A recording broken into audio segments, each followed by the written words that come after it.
Le grand jour s'est levé, Dieu nous a visités. Voici des temps nouveaux, chantons gloire à l'agneau. Nous recevons de Christ ce qu'il avait promis, le Saint-Esprit est là.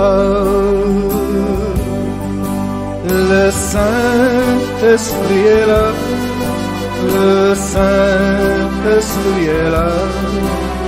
La nuit a disparu, Dieu donne un plein salut. Et sur le monde entier, le grand jour s'est levé, le Saint-Esprit est là.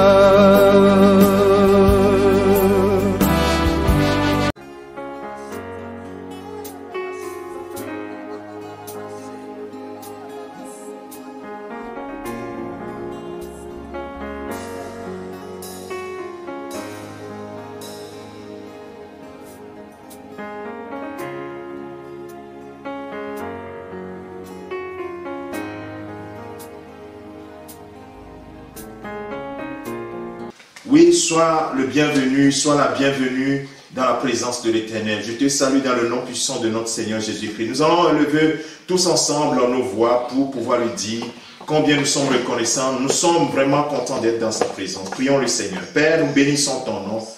Quelle grâce, Seigneur, tu nous as accordé ce matin de nous réveiller. Tu nous as encore prêté le souffle de vie. Oh Seigneur, nous te bénissons, nous te glorifions. Nous te magnifions, toi qui nous as aimés, toi qui as pris tout sur la croix, et toi qui nous as attirés dans ta présence. Et ce matin, si nous nous sommes réveillés pour nous mettre dans ta présence, c'est parce que Seigneur, tu nous aimes. Et Seigneur, cet amour inonde nos cœurs. Et nous voulons te donner toute la gloire. Je bénis ton nom pour la vie de mes frères, de mes sœurs, de tous ceux qui, Seigneur, sont connectés ce matin à ce culte de louange et d'adoration.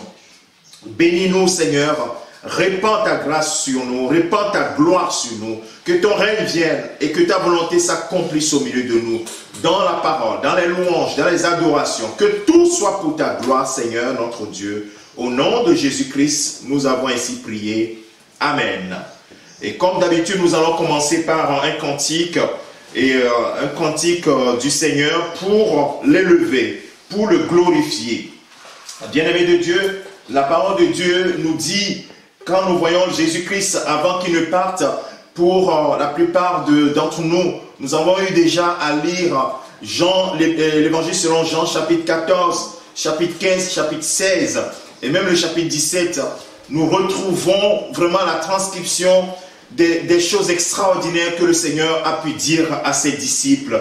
Oui, au moment où il s'attendait à être arrêté, où il n'avait plus la possibilité de pouvoir communier avec eux. Il leur disait, si vous gardez mes commandements, vous demeurez dans mon amour. De même que j'ai gardé les commandements de mon Père et que je demeure dans son amour. Alléluia. Le Seigneur demeure dans l'amour du Père et nous aussi, nous demeurons dans son amour. Il dit dans le verset 13 de Jean chapitre 15, il dit, il n'y a pas de plus grand amour que de donner sa vie pour ses amis. Vous êtes mes amis si vous faites ce que je vous commande. Alléluia, que le Seigneur soit béni. Nous allons commencer en rendant vraiment grâce à notre Dieu, en comptant les bienfaits qu'il a fait dans notre vie, en comptant tout ce que le Seigneur fait chaque jour pour que nous puissions voir sa gloire dans nos vies, mais également dans la vie de nos frères, de nos sœurs. Et nous sommes contents de lui appartenir. Merci Seigneur pour ta fidélité. Oh, que tu es grand, que tu es glorieux, que tu es extraordinaire. Nous élevons ton nom et nous te disons combien nous sommes reconnaissants. Béni sois-tu Père, au nom de Jésus-Christ. Alléluia. Merci Seigneur. Merci Jésus.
quand tu es en train de chanter ce cantique, est-ce que tu essaies d'imaginer les bienfaits de notre Dieu pour toi? Ces bienfaits sont extraordinaires. Combien le Seigneur t'aime. Il t'a prouvé tant de fois son amour. Il t'a complètement transformé. Et regarde, toi et moi, aujourd'hui, nous sommes appelés des enfants de Dieu. Nous qui étions morts, nous qui étions étrangers aux alliances de Dieu, aujourd'hui, nous faisons partie de son héritage. Et nous sommes héritiers de Dieu. Co-héritiers avec Christ. Quelle grâce infinie. Gloire à Jésus-Christ. Gloire à notre Dieu. Là où tu te trouves en ce moment, est-ce que tu peux lever les mains vers le ciel et dire, oh Seigneur, je te remercie. Quand je vois tes bienfaits dans ma vie, le souffle que tu m'as prêté encore ce matin, mon âme te bénit, mon âme te loue, mon âme te célèbre, parce que tu es Dieu et tu es mon Père qui est dans les cieux. Tu m'as tellement aimé, tu m'as tant aimé que tu as donné ton Fils à la croix, afin que je ne périsse point, mais que je puisse avoir la vie éternelle. La vie éternelle. Oh, merci Seigneur Jésus, de ce que tu me donnes ta paix, pas comme le monde la donne, mais la véritable paix. Merci de ce que tu me partages ta joie pour que ma joie soit parfaite. Oh, alléluia à toi. Et ce matin, Seigneur, je me réjouis en toi. Je me réjouis de t'appartenir, Jésus. Je me réjouis d'être, oui, ton serviteur. Je me réjouis d'être ton enfant. Je me réjouis d'être, oui, ton esclave. Gloire à Jésus-Christ, le seul, unique Dieu et Seigneur. Oui, le grand jour s'est levé. Et Dieu nous a visités, frères. Lorsque nous étions encore dans nos péchés, la Bible dit que quand nous étions encore pécheurs, Christ est mort pour nous. C'est la preuve encore de notre amour, de son amour pour nous, j'allais dire. Oui, Christ nous a tant aimés. Oh, alléluia. Gloire à toi, Jésus. Et ce matin, toi et moi, nous allons proclamer que le grand jour s'est levé. Dieu nous a visités. Alléluia à toi, Jésus-Christ. Merci, Seigneur. Alléluia. Gloire à Jésus. Gloire à Jésus.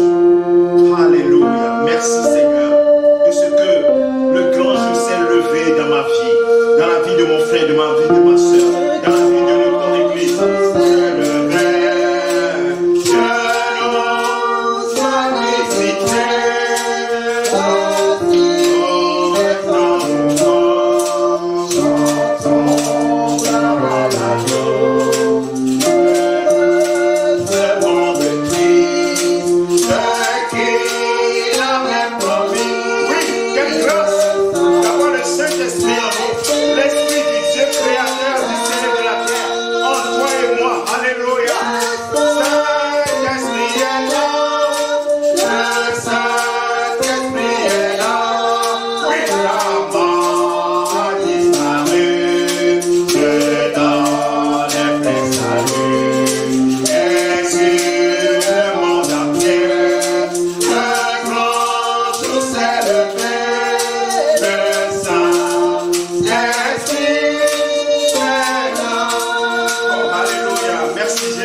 Saint-Esprit est là, il agit. Et il agit dans ma vie. Je déclare que la mort a disparu. Toi qui es menacé par l'esprit de mort, mais écoute-moi très bien. Jésus a vaincu la mort. Il dit, je tiens la clé de la mort et du séjour des morts. La mort n'a pas pu le vaincre. Si Christ est en toi, l'espérance de la gloire, la mort ne te vaincra pas. Il dit, celui qui vit et celui qui croit en moi, celui qui vit et croit en moi, ne mourra jamais. Crois-tu cela ce matin? Oui, alléluia, le grand jour s'est levé. La mort a disparu. Le Saint-Esprit ouvre les prisons. Il répand la guérison. Et reçois ta guérison ce matin. Reçois ta liberté ce matin. Au nom de Jésus-Christ. Celui qui nous a aimés et qui a envoyé son esprit pour que le grand jour se lève dans ta vie. La Bible dit que le peuple qui était dans les ténèbres a vu une grande lumière qui est arrivée. Oui, peut-être que durant toute cette semaine, les ténèbres ont couvert ta vie. Mais la Bible dit dans Isaïe chapitre 60, il dit que mais sur toi l'Éternel se lève, sur toi sa gloire apparaît. Est-ce que tu peux dire Amen là où tu te trouves? Sa gloire apparaît sur ta vie. C'est ce que tu dois proclamer. La mort doit disparaître. La dépression n'a pas de place dans ta vie. L'angoisse n'a pas de place dans ta vie. Car Christ a tout accompli à la croix et a rendu la liberté à nous qui étions avant captifs de l'ennemi. Que toute la gloire lui revienne. Nous allons encore l'élever, le glorifier avec un dernier cantique avant de rentrer dans la parole, avant de pouvoir nous mettre dans sa présence. Bien-aimé, laisse le Saint-Esprit remplir ton cœur en ce moment. Laisse le Saint-Esprit remplir ton cœur. Le cantique dit, le grand jour s'est levé. C'est véritablement un grand jour. Et chaque jour, ce jour se lève. C'est pourquoi dans Lamentation de Jérémie chapitre 33, la Bible nous dit clairement que oui, les bontés de l'Éternel et cette compassion ne sont pas épuisées, ne sont pas à leur terre. Mais quoi? Ça se renouvelle tous les matins. Tous les matins, un jour nouveau se lève pour toi. Et ce matin, un jour nouveau s'est encore levé. Hier est passé. Aujourd'hui, c'est aujourd'hui. Et la gloire de Dieu est proclamée sur ta vie. Dis Amen là où tu te trouves. Car la gloire de Dieu est sur nos vies. Reçois l'honneur, la gloire, la célébration de notre Dieu. Toi qui es vivant à jamais. Nous proclamons ta sainteté. Nous proclamons ta victoire. Dans nos vies, dans ton église. Ta victoire. Tu as dit, je bâtirai mon église et les portes de ces jours des morts ne prévaudront point contre elle. Oui, tu tiens la clé de David. Tu ouvres et personne ne peut fermer. Tu fermes et personne ne peut ouvrir. Et c'est toi que nous adorons ce matin. C'est toi que nous proclamons ce matin. Tu es l'Amen, le véritable, le consolateur. Oui, c'est toi qui es notre Seigneur et notre Dieu. Reçois la gloire, reçois l'élévation au siècle des siècles. Seigneur, alléluia. Quand je contemple ta sainteté, alléluia. Merci Seigneur Jésus. Merci Seigneur Jésus.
l'adoration à ton Seigneur ce matin.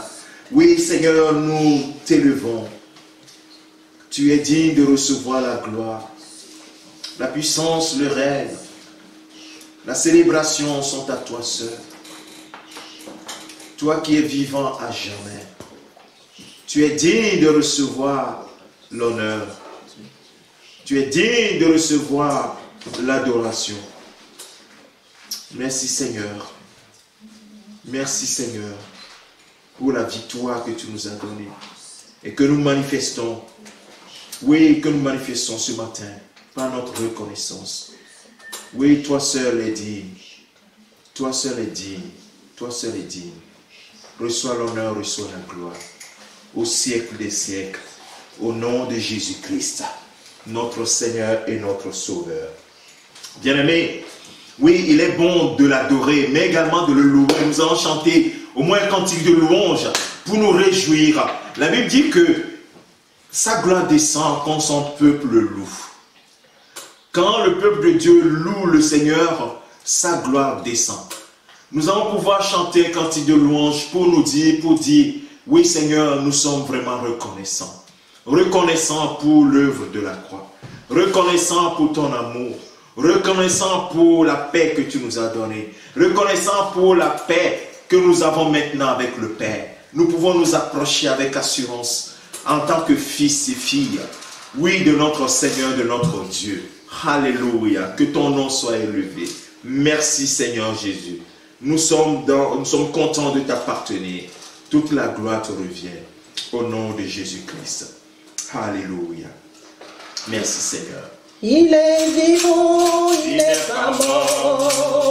Jésus est vivant, il n'est pas mort. Et les bonheurs, il est vivant, il n'est pas mort. Jésus est vivant, il n'est pas mort. Il est vivant, il n'est pas mort. Jésus est vivant, il n'est pas mort. Là où c'est tout, proclame-le. Jésus est vivant, il n'est pas mort. Il est ressuscité. Il est vivant à jamais. Il n'est pas mort. Il est ressuscité d'entre les morts. Il est assis à la droite de Dieu. Et il est vivant, il n'est pas mort. Jésus est vivant, il n'est pas mort. Mon Dieu est ressuscité d'entre les morts. Il est assis à la droite de Dieu. Proclamons-le, il est vivant, il n'est pas mort. Jésus est vivant, il n'est pas mort. Il est vivant, il n'est pas mort. Jésus est vivant, il n'est pas mort. Exaltons-le, il est vivant, il n'est pas mort. Jésus est vivant, il n'est pas mort. Il est ressuscité d'entre les morts. Il est assis à la droite de Dieu. Chantons, il est vivant, il n'est pas mort. Jésus est vivant, il n'est pas mort. Mon Dieu est ressuscité d'entre les morts. Il est assis à la droite de Dieu. Proclamons-le, il est vivant, il n'est pas mort. Jésus est vivant, il n'est pas mort.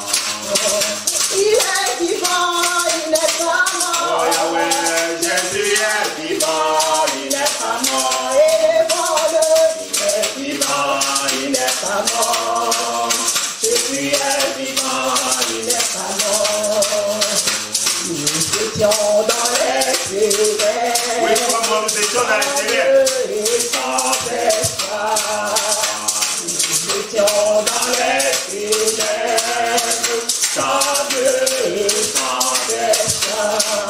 Quand nous avons trouvé le Seigneur, quand nous avons trouvé le Seigneur, quand nous avons trouvé le Seigneur, il nous a donné la vie. Quand nous avons trouvé le Seigneur, quand nous avons trouvé le Seigneur, quand nous avons trouvé le Seigneur, il nous a donné la vie.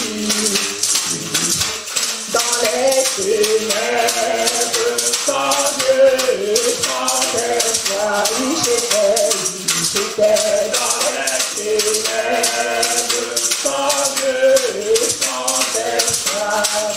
Quand j'ai trouvé le Seigneur Jésus-Christ, quand j'ai trouvé le Seigneur Jésus-Christ, quand j'ai trouvé le Seigneur Jésus-Christ, il nous a donné la vie.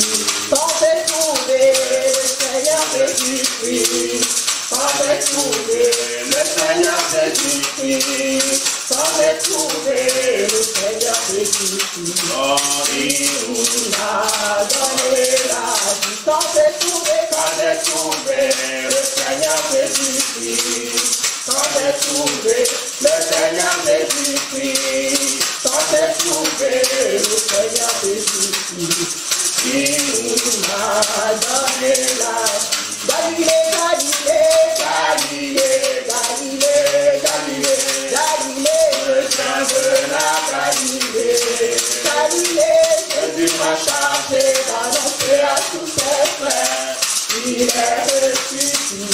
Galilée, Galilée, Galilée, Galilée, Galilée, Galilée, le saint de la Galilée. Jésus m'a chargé d'annoncer à tous ses frères, il est ressuscité d'une victoire. Alléluia, chantons, crions de gloire, Jésus-Christ est sorti du tombeau, victoire. Alléluia, chantons, crions de gloire, Jésus-Christ est sorti du tombeau. Galilée, Galilée, Galilée, Galilée, Galilée, Galilée, le saint de la Galilée, la Galilée, Jésus m'a chargé d'annoncer à tous ses frères, il est ressuscité. Galilée, Galilée, Galilée, Galilée, Galilée, je viens de la Galilée. Jésus m'a chargé d'annoncer à tous ses frères, il est ressuscité. L'heure de la victoire et de la vérité a sonné dans mon cœur, que Jésus soit loué. L'heure de la victoire et de la vérité a sonné dans mon cœur, que Jésus soit loué. Que Jésus soit loué. Dans la vérité. Que Jésus soit loué. Dans la vérité. Que mon Dieu soit loué. Dans la vérité. Que mon roi soit loué. Dans la vérité. Alléluia. L'heure de la victoire et de la vérité a sonné dans mon cœur, que Jésus soit loué. Alléluia. L'heure de la victoire et de la vérité a sonné dans mon cœur, que Jésus soit loué. Que Jésus soit loué. Dans la vérité. Que Jésus soit loué. Dans la vérité. Oh, que l'agneau soit loué. Dans la vérité. Que Marie soit loué. Dans la vérité. Et en vérité. Dans la vérité. Nous louons en vérité. Dans la vérité. Oh, et en vérité. Dans la vérité. Nous louons en vérité. Dans la vérité. Si tu dis que tu aimes Jésus, dans la vérité. Mon frère, il faut l'adorer. Dans la vérité. Si tu dis que tu aimes Jésus, dans la vérité. Mon frère, il faut l'exalter. Dans la vérité. Oh, et en vérité. Dans la vérité. Nous louons en vérité. Dans la vérité. Et en vérité. Dans la vérité. Nous louons en vérité. Dans la vérité. Nous louons, tu es Dieu, qui d'autre pourront nous louer, si ce n'est pas toi. Nous te louons, tu es Dieu, qui d'autre pourront nous louer, si ce n'est pas toi. Nous te louons, Jésus, tu es Dieu, qui d'autre pourront nous louer, si ce n'est pas toi. nous te louons, tu es Dieu, qui d'autre pouvons nous louer, si ce n'est pas toi. Nous t'adorons, Seigneur, tu es Dieu, qui d'autre pouvons l'adorer, si ce n'est pas toi. Nous t'adorons, tu es Dieu, qui d'autre pouvons l'adorer, si ce n'est pas toi. Nous t'élèvons, Seigneur, tu es roi, qui d'autre pouvons lever, si ce n'est pas toi. Nous t'élèvons, tu es Dieu, qui d'autre pouvons lever, si ce n'est pas toi. Tu sois loué, Jésus, tu sois loué, le roi des rois. Loué, Jésus, tu sois loué, le roi des rois. Loué, Jésus, tu sois loué, le roi des rois. Loué, Jésus, tu sois loué, le roi des rois. Louons, Jésus, tu sois loué, le roi des rois. Là où tu es à ce moment, tu peux acclamer le Seigneur très fort. Alléluia. Gloire à Jésus-Christ, notre Seigneur. Gloire à Jésus-Christ. Nous t'acclamons, notre Seigneur. Nous t'acclamons ton grand nom, ton nom puissant, ton nom glorieux. Jésus est vivant. Oh, il est pas mort, il est ressuscité. Oh, alléluia. Gloire à Jésus-Christ. Gloire à Jésus-Christ. Gloire à Jésus-Christ. Oh, quel bon moment de louange. J'espère que dans ta maison, tu as pu esquisser quelque part en l'honneur de ton Dieu ce matin. Parce qu'un grand jour s'est levé, Dieu nous a visités. Son grand amour, oui, est dans notre cœur. Oui, alléluia. Et j'aime beaucoup ce cantique. Ton grand amour s'est manifesté quand j'ai crié à toi. Ton grand amour s'est manifesté quand j'ai crié à toi. Oui, nous pouvons chanter ce cantique. Toi et moi, frère, mon frère, ma soeur, chante, Seigneur, quand ton grand amour s'est manifesté. Oui, j'ai crié à toi. Oh, merci Jésus. Merci Jésus. Quand j'ai crié à toi, ton grand amour s'est manifesté. Quand j'ai crié à toi, ton grand amour s'est manifesté. Quand j'ai crié à toi, ton grand amour s'est manifesté. Quand j'ai crié à toi, oh, reconnaissant pour tous tes bienfaits, me voici Seigneur, pour te consacrer ma vie entière, et ce qui est en moi. Oh, reconnaissant pour tous tes bienfaits, me voici Seigneur, pour te consacrer ma vie entière, et ce qui est en moi. Ton amour s'est manifesté. Oh, merci Quand j'ai crié à toi, ton amour s'est manifesté. Merci Seigneur Jésus. Quand j'ai crié à ton amour s'est manifesté. Quand j'ai crié à toi, ton amour s'est manifesté. Quand j'ai crié à toi, oh, reconnaissant pour tous tes bienfaits, me voici Seigneur, pour te consacrer ma vie entière, et ce qui est en moi. Oh, reconnaissant pour tous tes bienfaits, me voici Seigneur, pour te consacrer ma vie entière, et ce qui est reconnaissant, reconnaissant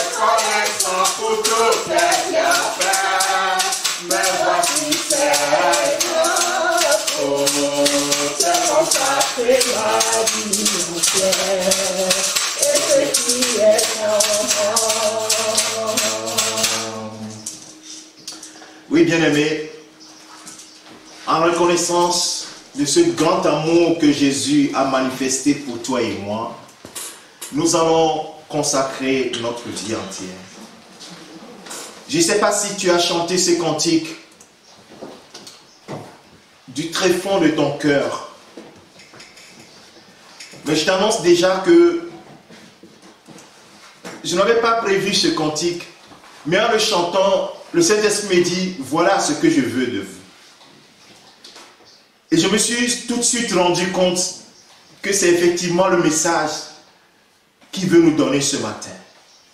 En reconnaissance pour tes bienfaits, je veux consacrer ma vie entière à toi. Oh, merci Seigneur pour ce matin. De ce qu'avant même que ta parole ne sorte, tu la confirmes. Oh, quelle grâce Seigneur. Donne-nous d'avoir l'oreille attentive. Seigneur, tu dis dans ta parole que mon juste vivra par la foi. Et ce matin, nous disons, Seigneur, nos oreilles sont ouvertes. Parle, et que nous, tes serviteurs, nous puissions écouter. Parle, et que ton peuple t'écoute. Merci Seigneur. Que ton règne vienne et que ta volonté s'accomplisse au milieu de nous. Au nom de Jésus. Amen. Amen. Tout au long de ce message, que ce cantique résonne dans ton cœur. Ton grand amour s'est manifesté. Quand j'ai crié à toi, en reconnaissant de tous tes bienfaits, je te consacre ma vie entière. Que ce cantique résonne dans ta pensée. Et tu comprendras à la fin de ce message ce que le Seigneur voulait te dire. Le titre de mon exhortation ce matin, c'est « Se lever pour l'amour de Christ ». Déjà avec le titre, tu comprends un peu ce qui se passe. Se lever pour l'amour de Christ. Nous allons lire la parole de Dieu dans 2 Corinthiens chapitre 5, le verset 14 et le verset 15. La Bible déclare, tu peux le lire dans ta Bible, 2 Corinthiens chapitre 5, verset 14 et le verset 15. La Bible dit, je vais lire dans deux versions différentes. Je vais lire la version Louis II 21. Je ne vais pas lire la version Louis II 1910 que la plupart d'entre vous ont. Je vais lire deux versions différentes, Louis II 21, et je vais lire la version, la traduction Parole vivante. La Bible nous dit, c'est que l'amour de Christ nous presse. Parce que nous sommes convaincus. Ça, c'est la version Louis II 21. Nous sommes convaincus que si un seul est mort pour tous, tous sont donc morts. Et s'ils sont morts pour tous, s'il est mort pour tous, c'est afin que ceux qui vivent ne vivent plus pour eux-mêmes, mais pour celui qui est mort et ressuscité pour eux. Amen. Nous lisons la parole, la version parole vivante. Nous sommes subjugués par l'amour que le Christ nous a témoigné. Il nous étreint, nous presse et nous pousse en avant. La conviction à laquelle nous sommes arrivés et qui nous guide est celle-ci. Si un seul homme est mort pour tous, il s'ensuit que tous sont morts. Et pourquoi est-il mort pour tous? Pour que ceux qui ont été ressuscités à une vie nouvelle ne continuent pas à mener selon leur gré une petite vie égoïste, mais qu'ils vivent pour celui qui est mort à leur place et qui fut ressuscité pour leur salut. Pendant le moment de confinement, nous avons eu déjà parlé de ce texte. Mais ce matin particulièrement, le Seigneur veut que nous puissions prêter attention. Prêtez attention à ce qu'il nous dit. Aucun de ceux qui étudient la vie de l'apôtre Paul ne peut pas manquer le fait de s'interroger sur les raisons qui ont poussé cet homme à servir le Seigneur d'une manière infatigable, d'une manière tellement désintéressée. Qu'est-ce qui peut pousser cet homme qui écrit cette lettre aux Corinthiens à vivre cette vie? Dans cette session, dans ces deux versets qui constituent deux versets importants de ces lettres, nous montrent complètement que l'intéressé est subjugué et est poussé par une seule chose, l'amour de Christ. Et cela nous permet de répondre à ce questionnement que nous avons de dire, mais comment un homme qui était honoré par les autorités, qui avait une responsabilité, qui avait une position, et à qui même on confiait des lettres, des missions, notamment pour aller à Damas, la Bible dit qu'il persécutait l'église, il allait arrêter les chrétiens, les mettait en prison. Comment se fait-il que cet homme soit poussé à servir Dieu d'une manière désintéressée et infatigable? Il est allé jusqu'à dire, malheur à moi si je n'annonce pas l'évangile. Malheur à moi si je n'annonce pas l'évangile. Car la nécessité m'en est imposée. La réponse nous est donnée dans ces deux versets. L'amour de Christ. L'amour de Christ. L'amour de Christ, c'est-à-dire son amour pour Paul, puisque c'est Paul qui écrit cette lettre. Et nous comprenons que Paul a saisi la profondeur de sa relation avec Dieu pour pouvoir l'expliquer, le transmettre à d'autres. Jusqu'à nous, d'abord aux Corinthiens, et jusqu'à nous, aujourd'hui, l'Église. L'amour de Paul en tant que prêcheur, l'étreint ou la contrainte. Quand il parle de contrainte, il parle de l'amour de Christ. Cet amour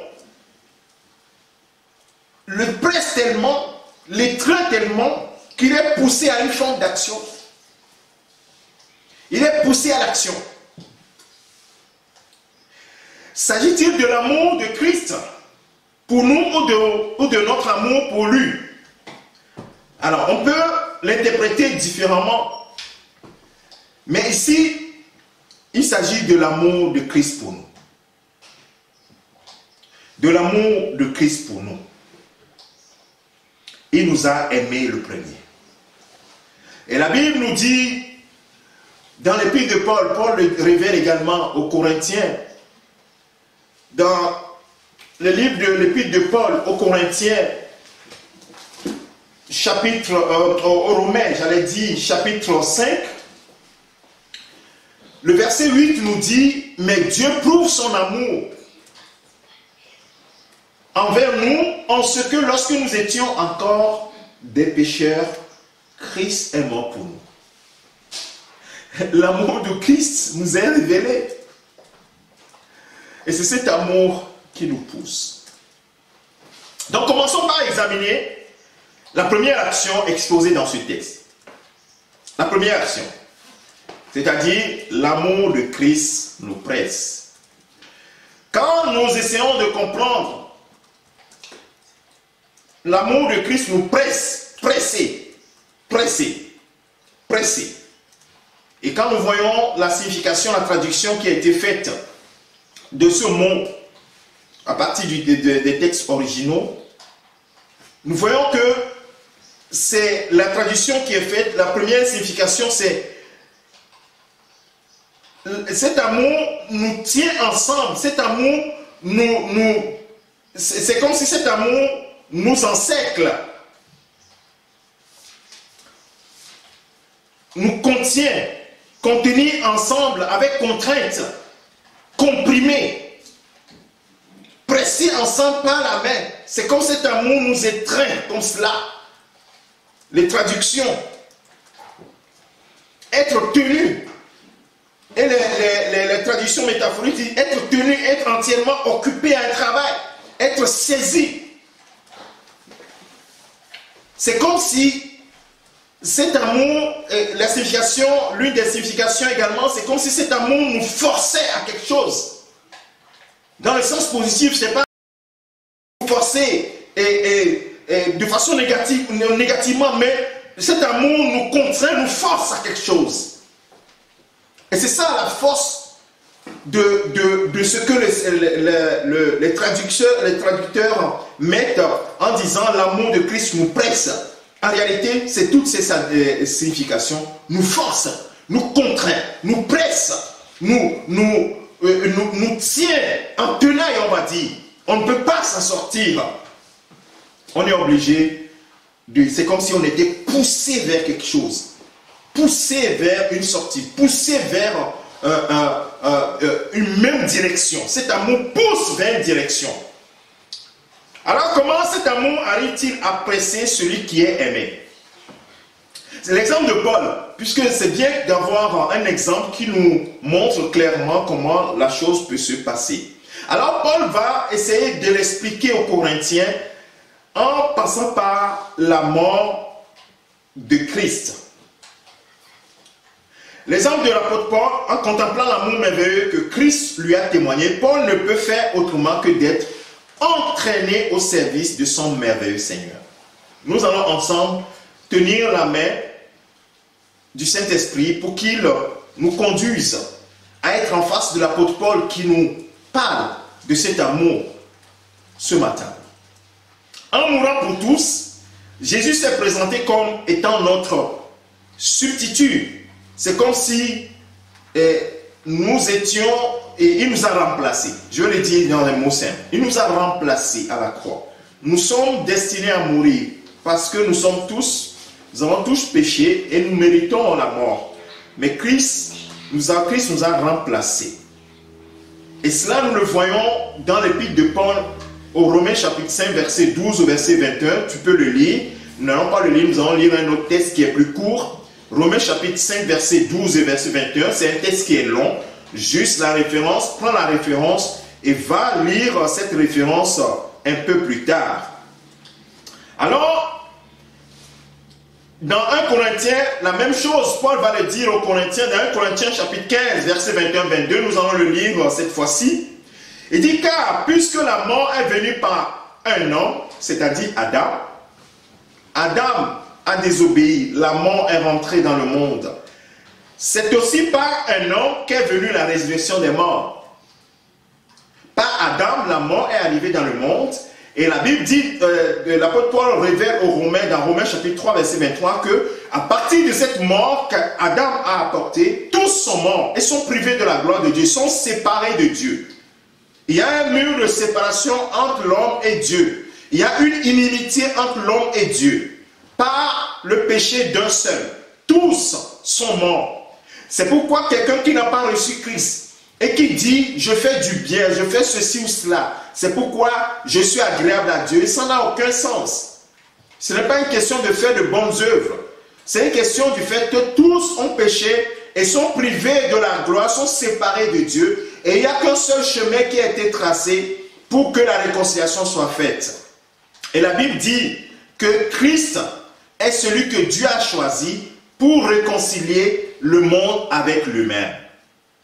La mort de Christ nous réconcilie avec Dieu et brise le mur de séparation entre nous et Dieu. C'est pour cela que c'est Christ qui peut nous affranchir de la mort certaine, qui était cette condamnation qui était sur nous. Et si nous nous identifions à Christ dans sa mort, alors nous sommes tous morts avec lui. C'est de cela que l'apôtre Paul était en train de parler. Et quand il dit, dans le verset 22, il dit, et comme tous meurent en Adam, c'est ce que je viens de dire, Romains chapitre 3, verset 23, tous meurent en Adam, de même aussi, tous revivront en Christ. Mais, j'ajoute le verset 23, mais chacun en son rang. Christ comme prémisse, c'est-à-dire ressuscité d'entre les morts en premier, puis ceux qui appartiennent à Christ lors de son avènement. Ceux qui appartiennent à Christ lors de son avènement vont ressusciter également. Et nous avons dit que nous parlerons de cela le mercredi prochain, l'enlèvement de l'Église. Chacun en son rang. Maintenant, il ressort de la mort ceux qui ont foi en lui et il ressuscite ensemble avec eux. La première remarque que nous pouvons faire de ce texte de l'apôtre Paul, c'est quoi? C'est que un seul est mort pour tous. Donc tous sont morts. C'est ce qu'il dit aux Corinthiens. Tous sont morts. Ce raisonnement implique que Christ est mort, non pas seulement en leur faveur, pas en notre faveur seulement, mais à notre place. Christ est mort à ta place, à ma place. Et qu'il a souffert la mort, même qu'ils auraient dû subir. C'est ce que je vous ai expliqué tout à l'heure. La mort que moi, je devrais subir, Christ a pris ma place à la croix. Comprenons bien ce raisonnement de l'apôtre Paul. Donc nous nous disons, en remarquant cette compréhension que l'apôtre Paul nous donne, nous comprenons que le Saint-Esprit nous donne par l'apôtre Paul. Si nous sommes morts, alors nous-mêmes nous faisons la déduction. Nous n'avons plus de volonté, ou notre volonté ne doit plus être ce qui est notre guide, qui doit être notre guide, mais plutôt l'amour qui nous est prouvé en ce que celui-là, Christ, est venu prendre notre place et mourir pour nous. Et souvent j'ai eu l'habitude de demander, d'abord ça s'est passé dans ma propre vie quand j'ai saisi l'amour que Christ a eu pour moi et que j'ai accepté cette main tendue. La première chose que je me suis dit, mais qu'est-ce que je peux faire? Lui, il n'est pas mort pour lui-même, il est mort pour moi. Il n'a pas regardé son propre intérêt, mais il a regardé mon intérêt. Il a regardé ton intérêt, mon frère. Il a regardé ton intérêt. La Bible dit qu'il est Dieu. Il n'a pas regardé son égalité avec Dieu comme une proie arrachée, mais il s'est humilié en devenant semblable aux hommes pour toi et moi. Tu vois cet amour que Christ a manifesté, cet amour que Dieu t'a manifesté. Et à l'époque, quand je faisais ce raisonnement, je ne connaissais pas tous ces textes. Mais je me dis, mais c'est pas possible. Christ est venu mourir pour moi, il n'a pas péché. Alors Seigneur, pour tous tes bienfaits, voici ma vie comme ma vie consacrée à toi. Je te donne toute ma vie. Et voilà la signification de ce cantique que nous avons chanté. Ton grand amour s'est manifesté pour moi. C'est une déduction personnelle. Ce que nous sommes en train de dire ce matin, c'est une déduction personnelle. Ce n'est pas une action collective, frère. Il faut que tu arrives à saisir. Ton cœur arrive à s'imprégner de cette réalité, cette vérité fondamentale. C'est ça qui va te faire arriver à une seule conclusion. Ton grand amour s'est manifesté pour moi. Alors, en réponse à ces bienfaits, voici ma vie pour toi, Seigneur. Jésus a dit, personne ne m'arrache ma vie, je la donne de moi-même, pas volontairement, je donne ma vie. Et donc toi et moi, étant saisis par cet amour, nous donnons volontairement notre vie. Nous lui donnons tout. Ainsi, l'amour de Christ, c'est-à-dire son amour pour Paul, l'apôtre Paul, dans ce texte, dans ce contexte précis, en tant que pécheur, cet amour l'étreint, cet amour le presse, cet amour le contraint, cet amour le force, cet amour l'enserre tellement que l'apôtre Paul ne peut pas respirer sans se dire, Seigneur, que puis-je faire pour toi? Et cet amour ne peut pas être juste quelque chose qui pousse à la parole uniquement, mais ça pousse à l'action. cet amour pousse à l'action. Deuxième élément qu'il faut considérer. Donc l'amour doit pousser à l'action. Et regardons la cohérence du raisonnement de l'apôtre Paul. Le raisonnement sans faille. Christ est mort pour tous. Et pourquoi il est mort?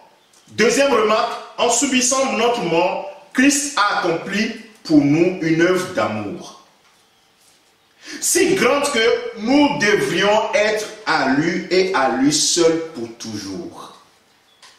Nous ne pouvons pas, la place de Christ ne peut pas être combattue par autre chose, ne peut pas être disputée par autre chose. Cet amour a été manifesté. Le monde ne nous a pas manifesté cet amour, frères, sœurs. C'est Christ qui nous a manifesté cet amour. La véritable raison de sa mort est de faire de toi et moi sa propriété. Est-ce que tu as compris cela? Alléluia. Je ne parle pas à ton raisonnement ce matin. Je parle à ton cœur ce matin. À ton cœur ce matin. Est-ce que tu sens quelque chose dans ton cœur se passer au moment où tu reçois ce message? Le Saint-Esprit est en train de témoigner à ton cœur quelque chose. Une vérité fondamentale qui doit guider ta vie et bouleverser ton existence. Tu comprends pourquoi l'apôtre Paul a été bouleversé. Et comme nous sommes sa propriété, frères, sœurs, nous ne pouvons plus vivre pour nous-mêmes. Nous ne pouvons vivre que pour lui. Donc nous comprenons pourquoi la traduction de paroles vivantes devient tout de suite assez claire dans notre mémoire, dans notre compréhension. Le Seigneur n'est pas mort pour nous permettre de continuer à mener notre vie tranquille. Une existence qui, quand nous voyons ce qui se passe, ce fléau, les fléaux que nous traversons dans ce monde, nous voyons que c'est une existence misérable. Comparativement à ce qui nous est réservé. La vie éternelle. La Bible dit que il n'y aura plus de mort, il n'y aura plus de douleur, il n'y aura plus de souffrance.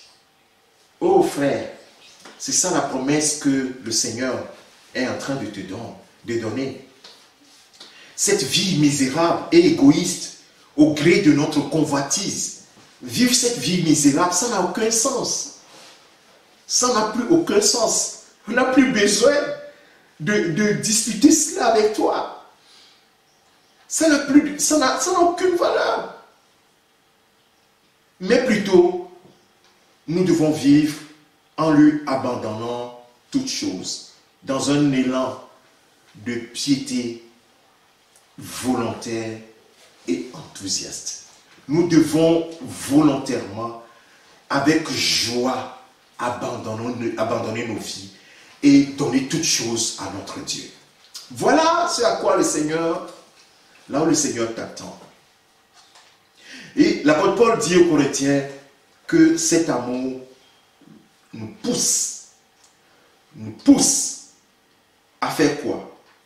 À consacrer, là le mot est sorti, à consacrer le reste de notre vie à son service et à ne plus vivre pour nous-mêmes. Bien-aimés de Dieu, cette parole est la vérité. L'apôtre Paul dit aux Corinthiens, dans 1 Corinthiens chapitre 6, verset 19, « Ne savez-vous pas, ne sais-tu pas, frère, ne sais-tu pas, sœur, que votre corps est le temple du Saint-Esprit, qui est en vous, que vous avez reçu de Dieu, et que vous ne vous appartenez point à vous-même. Est-ce que tu le sais, mon frère? Est-ce que tu le sais, ma sœur? Car, verset 20, vous avez été rachetés à un grand prix. Nous avons été rachetés à un grand prix, frère. C'est pourquoi il dit, glorifiez donc Dieu dans votre corps et dans votre esprit qui appartiennent à Dieu. Nous ne nous appartenons plus. Même si tu raisonnes, même si je ne sais pas comment tu argumentes, c'est ça la vérité. Tu ne t'appartient plus. Tu as été racheté à un grand prix. Lorsque l'esclave est racheté par un maître, l'esclave sort de l'hégémonie de l'autre maître et devient esclave du nouveau maître.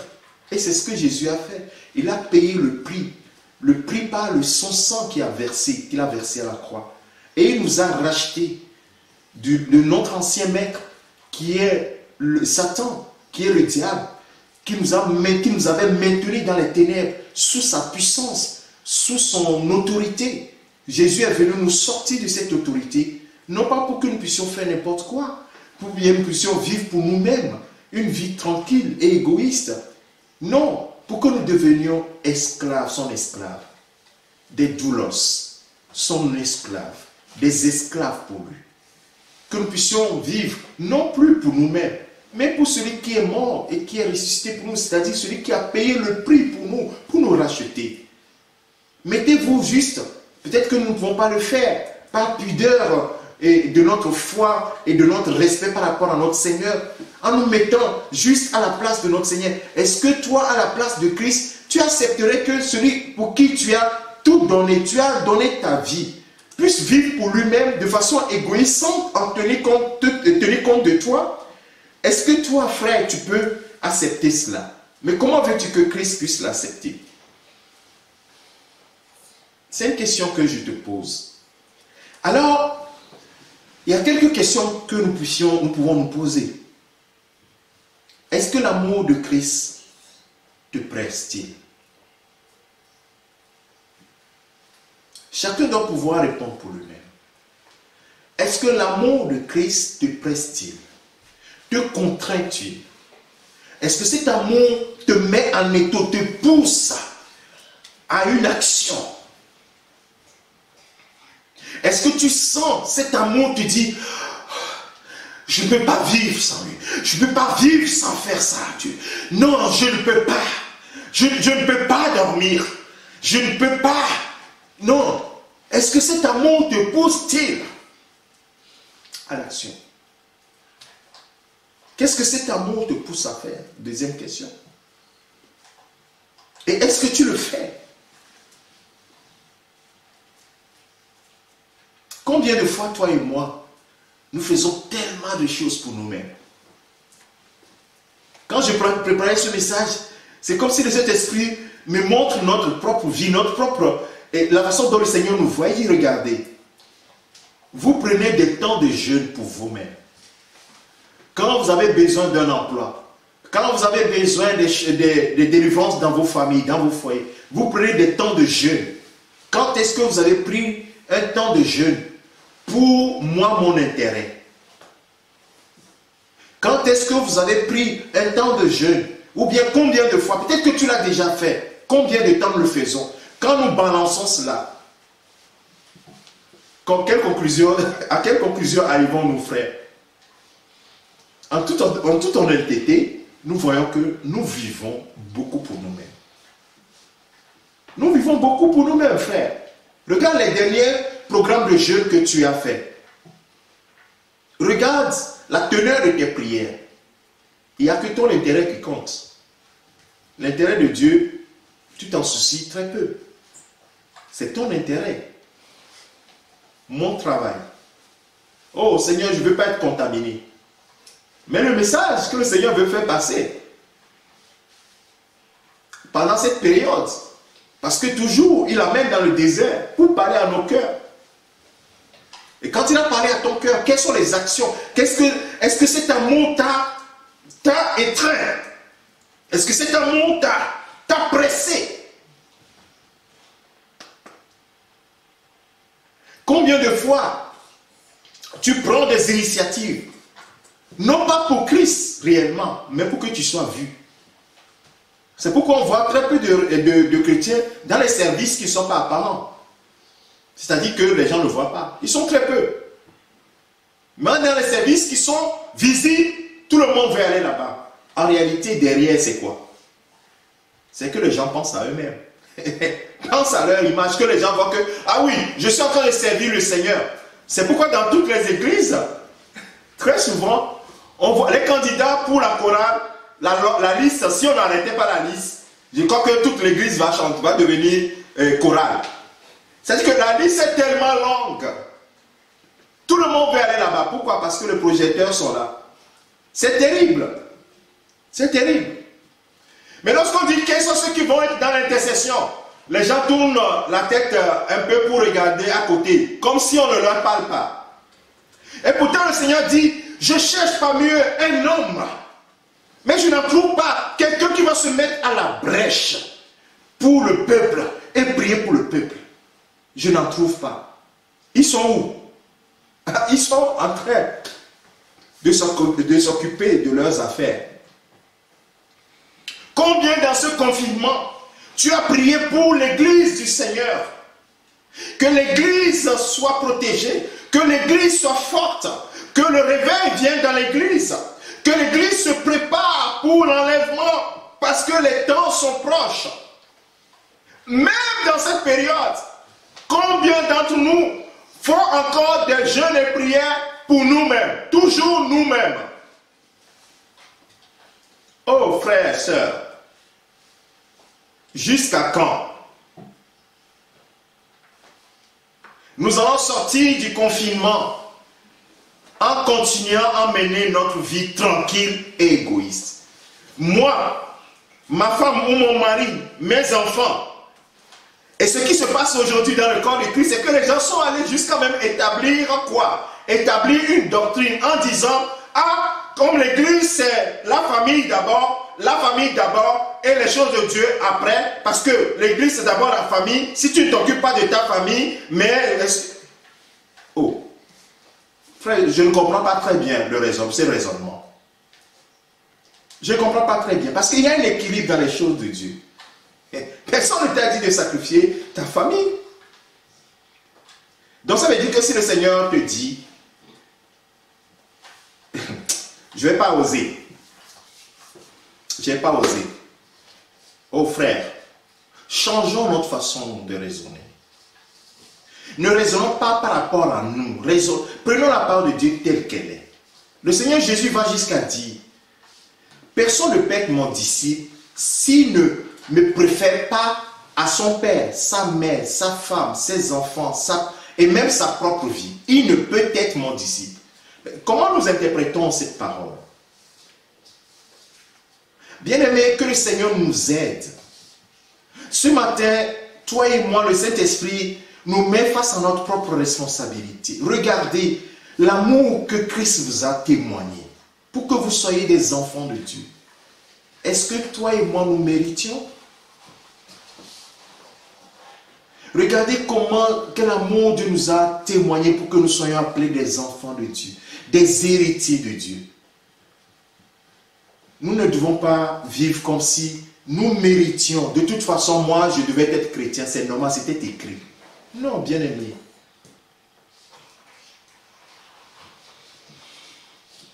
Nous devons faire attention à une chose. Tant que nous vivons sur cette terre, l'apôtre Paul dit, nous sommes loin du Seigneur. Faisons très attention. Que l'amour de Christ inonde suffisamment notre cœur jusqu'à nous pousser à l'action, pas pour nous-mêmes, pour Christ. Et j'ai pu comprendre aussi que dans l'Ancien Testament, lorsque je lis dans Néhémie, la Bible dit que tellement le Seigneur a touché son cœur quand il a saisi la pensée que les murailles de Jérusalem étaient à terre, les portes sont brûlées, tout cela. Il dit qu'il a pleuré. Et il a fait plusieurs jours dans le jeûne et la prière. Pour faire quoi? Pour Dieu. Pour quelque chose de Dieu. Et qu'est-ce que le Seigneur a mis dans son cœur? Je veux rebâtir cette muraille, mais je ne trouve personne. Néhémie dit, me voici, envoie-moi. Le Seigneur a mis dans son cœur cet amour de Dieu pour le peuple, l'a pressé. Il dit, je résolus de pouvoir aller et de rebâtir les murailles de mon Dieu. De travailler pour mon Dieu. Je me suis posé la question. Néhémie avait une bonne position auprès du roi. Il était échanson du roi. Il n'a pas regardé cette position. Mais cet amour l'a poussé, l'amour de Dieu l'a poussé à une action pour Dieu, pas dans son intérêt propre, l'action pour Dieu. Et il a fait plusieurs jours de jeûne et de prière. Pourquoi? Pour l'œuvre de Dieu. Pour que les murailles de Jérusalem soient rebâties. Et j'ai compris que Dieu n'a pas changé. Et nous comprenons pourquoi ce livre a été mis dans les écrits pour nous servir d'exemple. Même si c'est dans l'ancienne alliance, cela nous sert d'exemple. Les gens ont sacrifié leur vie pour la cause de Dieu. Ils ont dit, Seigneur, non pas ma position, mais ton intérêt. Ton intérêt seul, Seigneur. Ton intérêt. Pour ton intérêt, je vais jeûner, je vais prier. Pour ton intérêt, je vais me mettre en action. Pendant ce confinement, le Seigneur t'a parlé. Il t'a poussé à quelle action? Qu'est-ce que tu as noté que Seigneur, au sortir de ce confinement, je vais complètement changer ma façon de marcher? Le Seigneur Jésus lui-même nous met en garde. Il nous met en garde, frère. Quand Jésus met en garde, frère, faisons très attention, prenons cela à cœur. Il va parler des derniers jours, dans Matthieu chapitre 24. Au verset 12, il va dire, et parce que l'iniquité se sera accrue, parce que le péché se sera tellement accru. Et là, les écrits nous disent que le péché nous environne si facilement. Aujourd'hui, nous le voyons. Le péché nous environne si facilement. Même dans les réunions de l'église, on vous envoie des images pornographiques parce que vous êtes sur des réseaux sociaux, des trucs comme cela. Le péché nous environne si facilement. Tu es en train de regarder sur ton smartphone, des images sont poussées vers toi, des images que tu ne veux pas voir. Le péché nous environne si facilement. Et parce que l'iniquité se sera tellement accrue, la charité ou bien l'amour du plus grand nombre se refroidira. L'amour du plus grand nombre se refroidira. C'est le Seigneur Jésus qui parle. Mais, il y a un mais. Il y a un mais, prête attention à ce qui va suivre. C'est la chose qu'il faut tenir compte le plus. Mais celui qui persévérera jusqu'à la fin sera sauvé. Ça, dans cette phrase-là, c'est la plus grande chose à retenir. Le constat, la première partie, c'est un constat. Et nous, toi et moi, nous faisons, c'est ce qu'on appelle le diagnostic. Et quel traitement nous apportons? Jésus nous donne la prescription. C'est comme le divin médecin, c'est un divin médecin, Jésus-Christ. C'est le divin médecin. Après avoir fait le constat, fait le diagnostic, il va toujours faire une prescription. Il fait le constat, il dit, voilà, le monde va souffrir.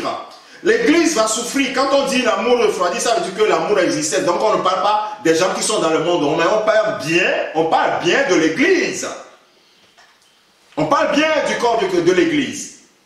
On dit l'amour de beaucoup de chrétiens va se refroidir. Celui qui parle, c'est celui qui connaît le passé, le présent et le futur. Donc, il ne peut pas mentir. Il sait que ça va arriver. Et nous sommes en train de le voir. L'amour du plus grand nombre va se refroidir. Mais qu'est-ce que Dieu doit faire? Qu'est-ce que tu dois faire? Il dit, celui qui persévérera, à qui le Seigneur dit, fais-moi ça, et qui persévérera contre vents et marées. Mais même si les choses lui disent, non, regarde, oh tu es fatigué, oh regarde ta famille, mais tu vas sacrifier, mais regarde tes enfants, oh regarde ceci, oh mais regarde, oui tu vas travailler demain, oh comment tu peux encore prier jusqu'à 2 h du matin, regarde tu vas te réveiller à 6 h pour aller travailler. Quand tout cela va t'environner, alors celui qui persévérera,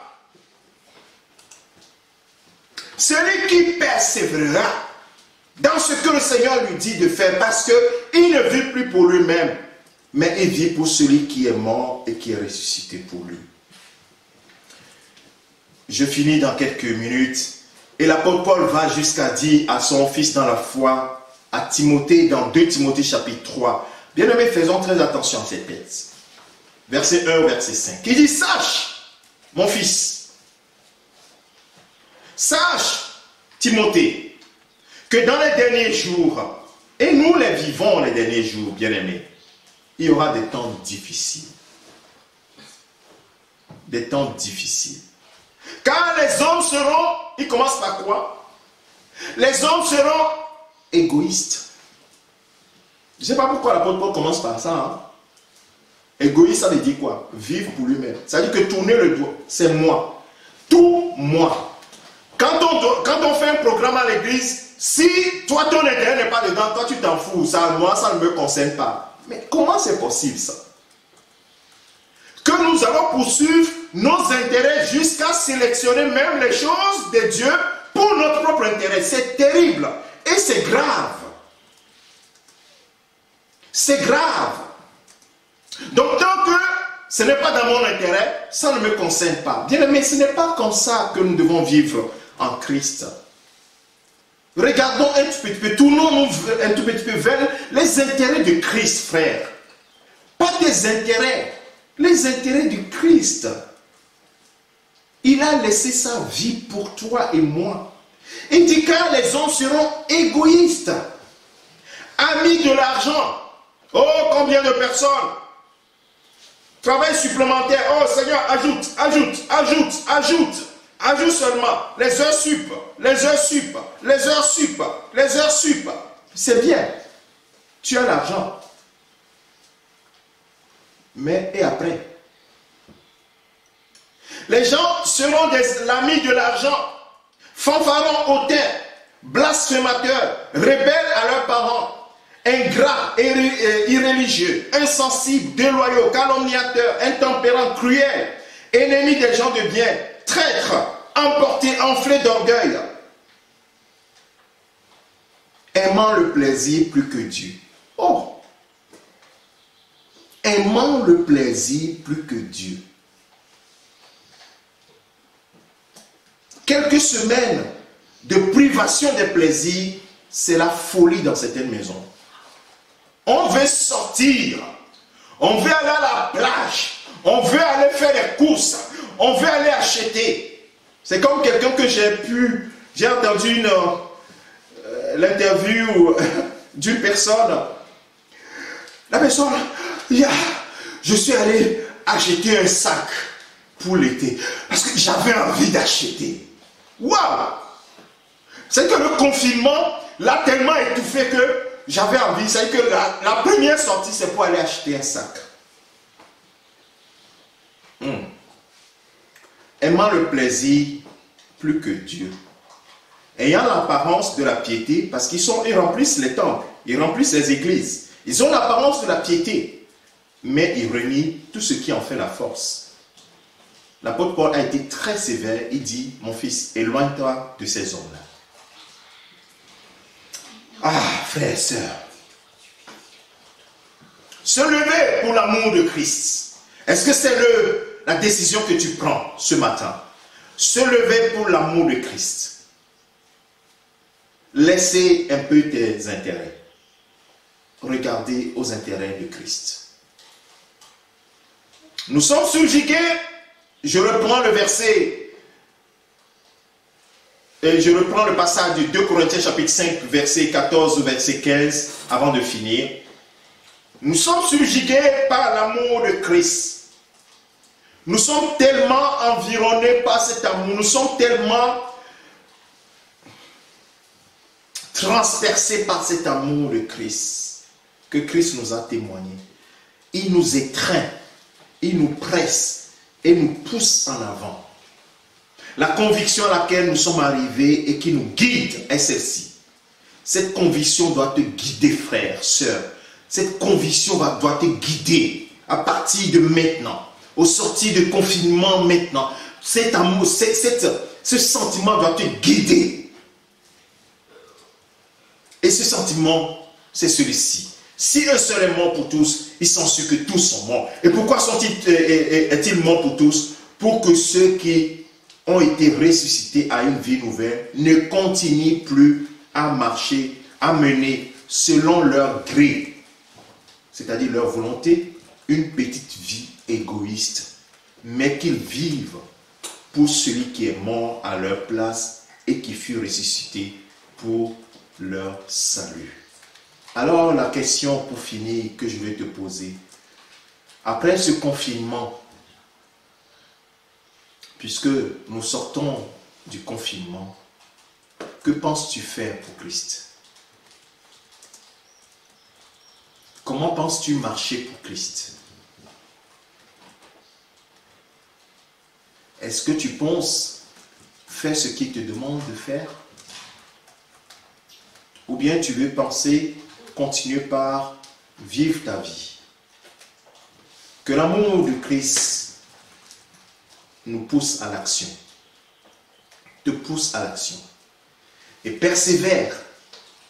Le Saint-Esprit ne dit pas, je suis jeune, je ne peux pas y arriver, je ne sais pas parler. Il y a plusieurs qui l'ont dit avant toi, Jérémie l'a dit. Et à chaque fois qu'il avait des excuses, Dieu avait une réponse. Il dit, je suis un enfant. Dieu dit, ne dis pas que je suis un enfant. Parce que moi qui t'ai appelé, je sais que tu es un enfant avant de t'appeler. Il dit, je ne sais pas parler. Dieu dit, ce n'est pas un problème. Moi-même, je vais mettre ma parole dans ta bouche. Il dit, je vais toucher ta bouche, je vais mettre la parole dans ta bouche. Mais nous n'avons aucune excuse. Et nous sommes aujourd'hui dans la nouvelle alliance. Au moment où Dieu parlait à Jérémie, Dieu lui parle. En réalité, il est surpris de ce que le Seigneur le choisisse. Il dit, ah, depuis le ventre de ta mère, je t'ai choisi, consacré, prophète des nations. Ah, ben oui, Seigneur, oui. Mais nous, aujourd'hui, nous n'avons pas d'excuse parce que nous, l'amour de Christ nous est prouvé. Christ est mort pour moi, pour que je ne vive plus pour moi-même, mais pour Christ.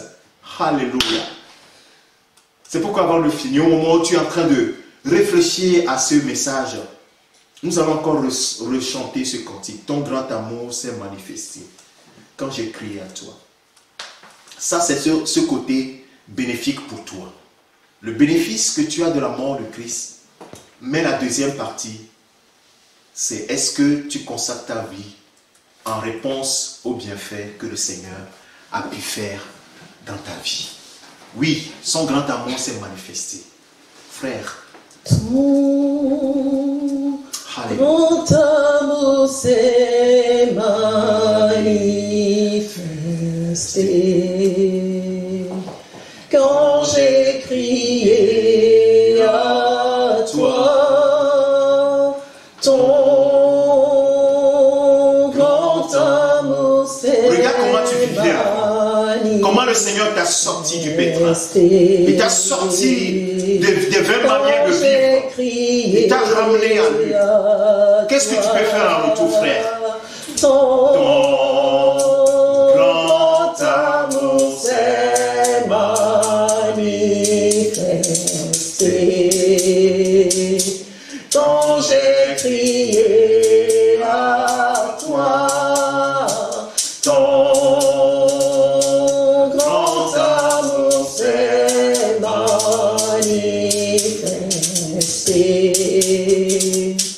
quand j'ai crié. Est-ce que quelqu'un est en train de réaliser cela ce matin? Le Saint-Esprit témoigne en ton cœur. Je le sais. Oui. Reconnaissance pour tous tes bienfaits. En reconnaissance, fais quelque chose, mon frère. Fais des actions. Marche pour Christ. Lève-toi pour Christ. Lève-toi pour l'amour de Christ pour toi. Je te supplie, mon frère. Je te supplie, ma soeur. Ne vis plus pour toi-même. La Bible dit que celui qui veut garder sa vie la perdra. Mais celui qui veut la perdre la retrouvera. Alléluia. Reconnaissance pour tous tes bienfaits. Me voici, Seigneur, pour te consacrer ma vie entière. Et ce qui est oh Seigneur, te consacrer ma vie entière et ce qui est en moi, ma volonté, mes sentiments, mes désirs, oui mes choix, te consacrer tout, laisser tout sur ton autel, Seigneur Jésus. Oh Alléluia, nous voici voici, Seigneur, mon frère et moi. Nous voici, ma soeur et moi, pour te consacrer notre vie entière et tout ce qui est en nous. Seigneur notre Dieu, merci à toi pour ton amour manifesté à la croix pour nous. Oh, alléluia à toi, Seigneur. Oh, merci Jésus. Je te servirai. Est-ce que quelqu'un le dit avec nous ce matin? Est-ce que tu le dis avec sincérité? Oui, Seigneur, je te servirai. Oui, Seigneur, je te servirai. Je te servirai. Je te sacrifierai à jamais mon cœur. Oh, tu es le Dieu Tout-Puissant. Tu es mon Seigneur. Tu es mon Sauveur. Alléluia. Merci Jésus. Je te servirai. Je te servirai. Je te sacrifierai à jamais. Ma vie, tu es le Dieu Tout-Puissant. Oh, alléluia. Que quelqu'un adresse une prière au Seigneur ce matin. Frère, je ne te demande pas de regarder à ton frère. Ne me regarde pas. C'est que ce que nous venons de dire, c'est une question de relation intime, d'intimité avec ton Dieu. C'est pas une relation, c'est pas pour, tu ne travailles pas pour quelqu'un. Je ne suis pas mort pour toi. Ton frère, ta soeur n'est pas mort pour toi, mais Jésus est mort pour toi. Il dit, mon fils, ma fille, qu'est-ce que tu veux faire pour moi? En reconnaissant de tous ces bienfaits que j'ai fait pour toi, qu'est-ce qu'en retour tu peux faire? Tout ce que je te dis, mon fils, ma fille, de faire, regarde comment tu ne le fais pas. Tu ne regardes qu'à toi, à tes intérêts. Chaque fois, c'est tes intérêts. Si tu dois jeûner, tu dois prier, c'est tes intérêts, pas mes intérêts. Combien de fois tu as jeûné pour prier pour le salut d'une âme, d'un frère, d'une sœur? Combien de fois la recherche des intérêts de Christ dépasse la recherche de tes propres intérêts? La Bible dit que cherchez d'abord le royaume et la justice de Dieu, les choses de Dieu, occupez-vous des choses de Dieu et il s'occupera de vous. Et toutes ces choses vous seront données de surcroît. Oh Seigneur, ce matin, nous disons, oh Seigneur, nous voulons te servir en reconnaissant de tous tes bienfaits. Seigneur, cet amour nous presse. L'apôtre Paul va jusqu'à dire, malheur à moi si je n'annonce pas l'évangile.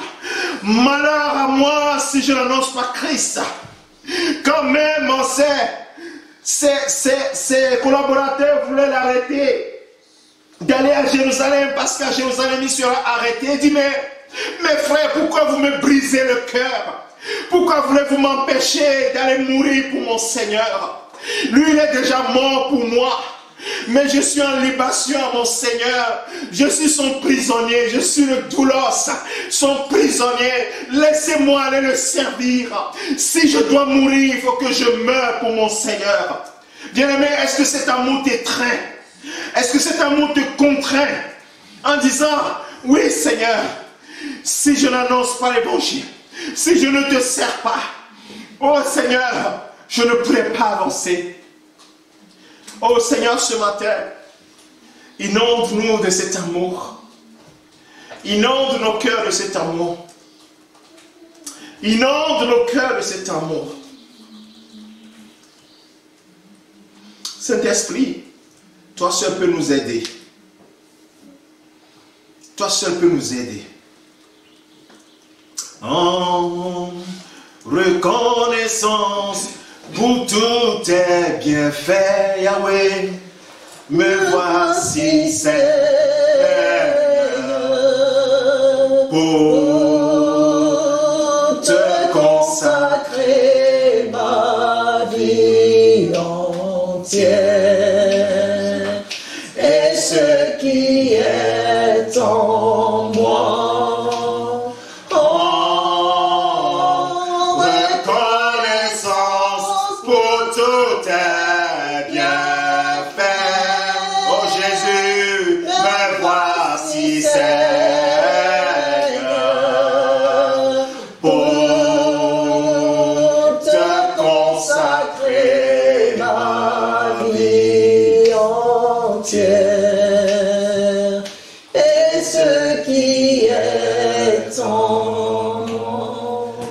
Seigneur, nous voici ce matin. Tu as réveillé notre attention sur l'œuvre de la croix. Oui, nous avons tout le bénéfice en Christ. Nous n'avons pas à nous préoccuper de notre bénéfice en Christ. Nous n'avons pas besoin de nous préoccuper de notre héritage en Christ. C'est déjà garanti. Ce sur quoi tu veux que nos préoccupations se tournent, c'est qu'est-ce que je dois faire, Seigneur? Que dois-je faire, Seigneur? Que dois-je faire, Seigneur? Que nous soyons comme des Philippe, que nous soyons comme des Étienne, que nous soyons comme des Paul, qui disent, Seigneur, me voici. La Bible dit que dans l'église d'Antioche, il y avait des docteurs, il y avait des prophètes. Quand ils jeûnaient, ils priaient. Le Saint-Esprit dit tout à coup, mettez-moi à part Paul et Barnabas pour l'œuvre à laquelle je les ai appelés. Et aussitôt, ils ont prié pour Paul et Barnabas et les ont recommandés à la grâce de Dieu. Ils se sont levés et ils sont partis dans la mission. Oh Seigneur, quelle disposition du cœur. Quelle vie consacrée. Quelle vie mise en part pour toi. La Bible dit que Philippe était à Samarie. Philippe évangélisait.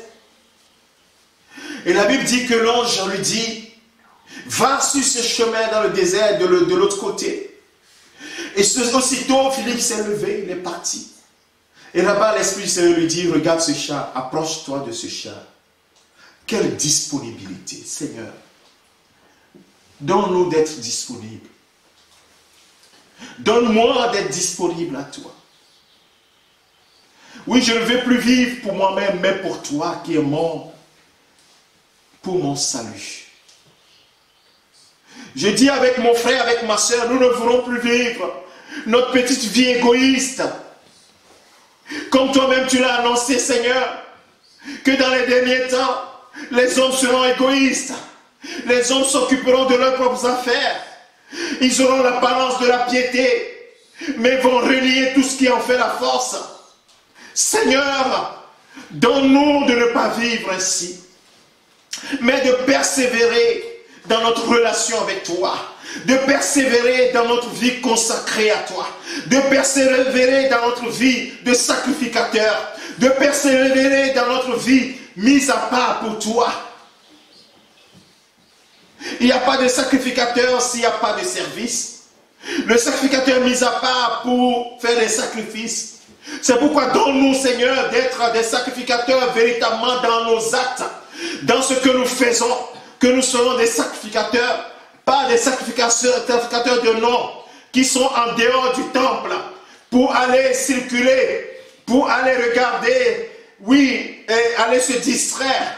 Mais ces sacrificateurs qui sont constamment dans le temple, qui attendent les ordres du Seigneur, qui attendent des ordres du Père. Oh Seigneur, donne-nous d'être consacrés à toi, d'être mis à part à toi, mis à part pour toi. Légalement, la Bible nous dit que nous le sommes déjà.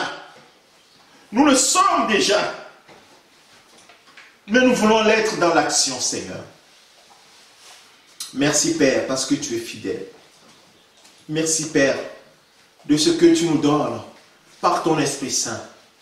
Seigneur, d'avancer pour toi, de nous lever pour vivre pour toi, de nous lever pour toi seul, pour toi seul. Merci Jésus. Merci Seigneur pour ce moment merveilleux. Que le Seigneur bénisse ces paroles dans ton cœur. Que le Seigneur te bénisse pour ce moment merveilleux que nous avons passé. Nous allons finir ce culte ce matin. Mais avant cela, nous allons laisser nos bien-aimés nous donner peut-être un cantique pour clôturer ce moment. Oui, nous voulons vraiment que notre Seigneur prenne la première place dans notre vie. Jésus est Seigneur. Il n'est pas juste notre Sauveur. Il doit être notre Seigneur. C'est-à-dire celui sous qui nous sommes. Nous sommes soumis à lui, soumis à sa volonté, soumis à son désir, soumis à ses directives, à son guide. Nous sommes soumis à lui. ceci volontairement, avec joie, avec amour, avec zèle, parce que nous savons qu'il nous a aimés. Et en retour, nous aussi, nous voulons, oui, lui donner toutes choses, lui donner notre temps, lui donner notre énergie, lui donner nos cœurs, lui donner toutes choses et vivre pour lui. Alléluia. Gloire à toi, Seigneur. Nous sommes reconnaissants. Alléluia. Nous allons chanter ce cantique avec le bien-aimé avant de clôturer ce culte.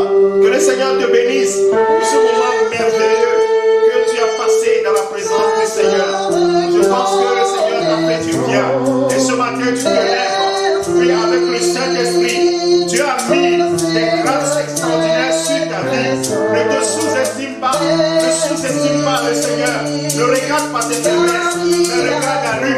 Celui qui t'a appelé, il est fidèle. Et c'est lui qui le fera. Il ne te demandera pas quelque chose qui soit au-dessus de ta force. Mais il est là. Il dit, je ne vous abandonnerai pas. Je serai avec vous tous les jours jusqu'à la fin du monde. Oh, gloire à Jésus. Gloire à la fidélité de Jésus. Merci. Car il a donné Jésus-Christ, son Fils. Maintenant, oui, que le faible dit, je suis fort. Alléluia. Que le pauvre dit, je suis riche. Car Dieu a fait des grandes choses pour nous.